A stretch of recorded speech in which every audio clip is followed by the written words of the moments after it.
queridos irmãos e irmãs que nos acompanham neste grupo de reflexão bíblica São Jerônimo. Sejam todos bem-vindos e bem-vindas neste dia 7 de junho, sexta-feira, solenidade do Sagrado Coração de Jesus. Antes de mais nada, é importante dizer que a solenidade tem diversas possibilidades de leitura, por isso nós precisamos fazer uma opção. Queremos trabalhar hoje o texto da primeira leitura de Oséias 11, versículos 1, salta para o versículo 3 e 4 e depois versículos 8 e 9. Pode ser que você, na sua liturgia ou naquilo que você acompanha, tenha um outro texto, mas é por causa das diversas possibilidades para a festa de hoje. O mais importante é compreender um pouco desse texto que nós temos diante dos nossos olhos. O profeta Oséias profetiza em um contexto muito delicado da história do povo de Israel, o famoso século VIII, século áureo da profecia bíblica, e ali nós encontramos um povo muitas vezes marcado pela idolatria, pelo contexto dos falsos cultos, pela falsa segurança religiosa, e como nós muito bem sabemos, ele vai usar a imagem da relação entre ele e sua esposa para falar da relação entre Deus e Israel. Muito interessante isso, porque o que nós encontramos nessa primeira leitura é justamente a imagem, eu diria que muitas vezes pode contrapor-se ao senso comum sobre o Deus do Antigo Testamento. É muito comum se dizer que o Deus do Antigo Testamento é um Deus violento, é um Deus castigador, é um Deus muitas vezes diferente daquele apresentado por Jesus. Mas a verdade é que muitas vezes nós vamos encontrar traços desse Deus amoroso também no Antigo Testamento.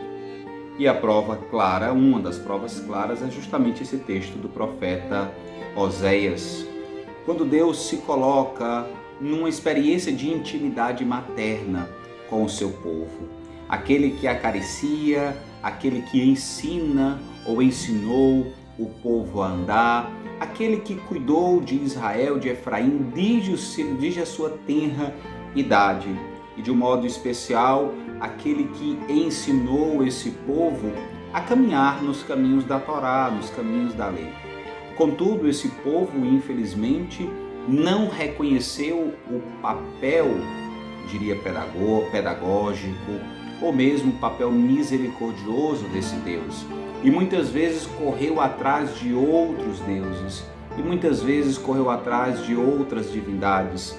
Mas Deus então se coloca como aquele cujo coração arde em fogo, como aquele cuja paixão é muito grande pelo povo de Israel. E aqui está sem dúvidas uma imagem muito bela de Deus. Quem é o Deus, seja do Antigo ou do Novo Testamento, porque no fundo é um Deus só, é um Deus que nos ama com o coração ardente. E é justamente essa imagem que serve como pano de fundo para a liturgia de hoje. Celebrar o Sagrado Coração de Jesus é celebrar um Deus amoroso, misericordioso, que vem ao encontro do pecador. Um Deus que quer salvar tudo aquilo que estava perdido e que no seu amor purifica a humanidade, a fim de que ela se perceba também projetada para o amor.